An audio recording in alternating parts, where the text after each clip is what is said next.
Hello everyone, welcome back to Dakota's Political Circle, and I am here with a new video, which is I am looking at the New Hampshire Republican primary election results and talking about them with you guys. So actually, Donald Trump actually won the New Hampshire Republican primary, which is insane to me because there was a poll that actually came out that said that more independents and Democrats voted in this primary than actual Republicans, and that's insane. I think it's because they wanted Nikki Haley very badly to win this primary election, and it just did not happen at all. Trump won by at least 11 percentage points, and I mean at least 11%, and that's pretty good for Trump right there, especially in a state that had an open primary. He got 12 delegates, she got 9, and that's really great for Trump. This was probably Nikki Haley's one chance at trying to beat Trump in a primary, and it really failed miserably.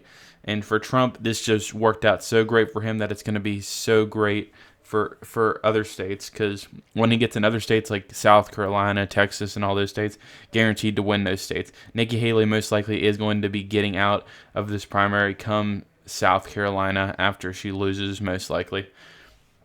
But yeah, Trump definitely I wouldn't say overperformed in New Hampshire, but he definitely did better than expected based on open primary.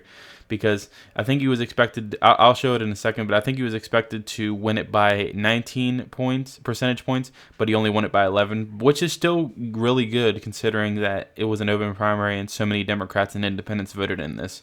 But definitely a great win for Trump in that. And then now let's go to Joe Biden.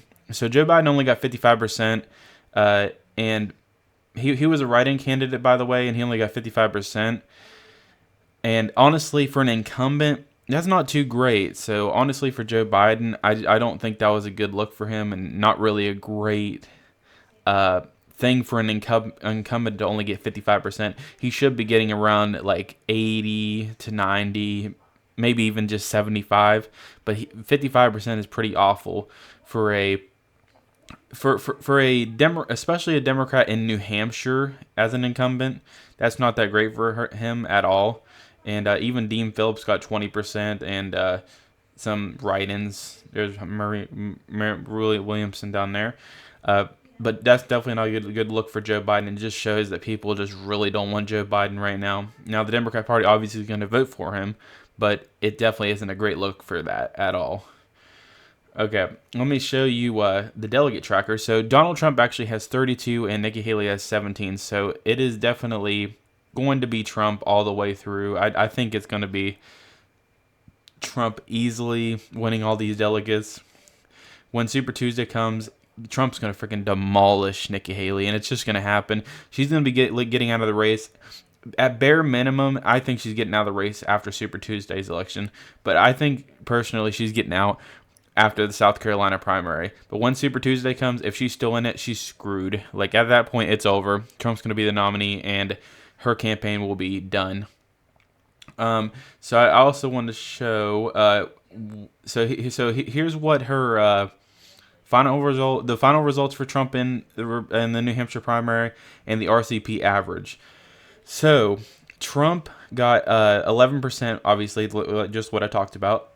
But his average was expected to be 19%. I could see why, because not a lot of people expected that many Democrats and independents to vote in this primary. So honestly, I'm not very surprised he underperformed, only because of that, because it's an open primary. That's literally the only cause. I think the only reason that Haley even came close, but she wasn't really that close anyway. 11 percentage points is pretty wide. If it was 5, I would be very surprised, to be honest. I also wanted to show, so people have been talking about Nikki Haley being so electable and everything like that, saying she's more electable than Trump. Well, after her talking about certain issues and that, a lot of Republicans have started to dislike her a lot. And after that, her actual polling average against Joe Biden has diminished a lot. She used to have a high polling average against Joe Biden. I think I don't remember what it was. I think it was 8. I think it was 8 before the average a while ago. I think it was in December. Her average was 8, or it was 7. It was one of those two. But now it is only 1.1.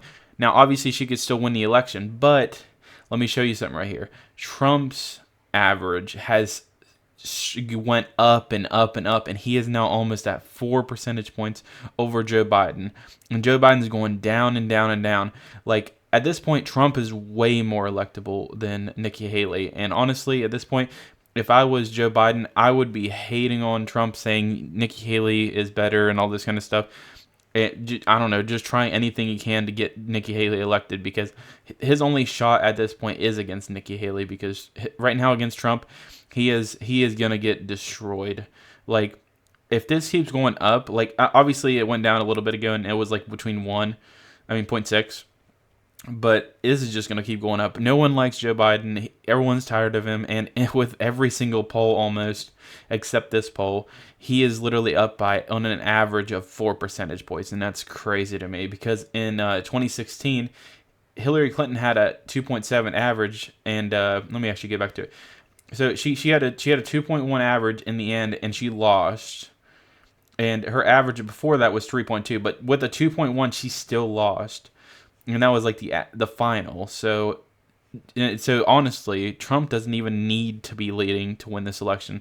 So him leading by almost 4 percentage points right now is amazing for him. So I definitely think if this keeps going up and up and up, Joe Biden is going to lose by a landslide. And if this keeps going up and up and up, honestly, even my prediction will definitely change on this election, and guarantee Trump will destroy him in a landslide in November. But yeah, I just wanted to talk to you guys today about the New Hampshire primary. And honestly, this is just a great look for Trump and in the Republican Party. So I just see that this is a huge win. And when South Carolina's Republican primary comes up, if Trump dominates in it, Nikki Haley is done. I can't see anything else after that. But anyway, guys, I hope you guys enjoyed this video. Thank you guys so much for watching. I'm not sure when my next video will be, but I've saw some interesting things about like Greg Abbott and the Supreme Court recently, so I might make a video on that. But I just wanted to tell you guys about the primary, and I hope you guys enjoyed this video. I'm glad I've seen so much support and so many people subscribing lately, because it's just great to see some people just enjoy watching some of my videos. But anyway, guys, thank you guys so much for watching, and I'll see you guys in the next one. Bye, guys.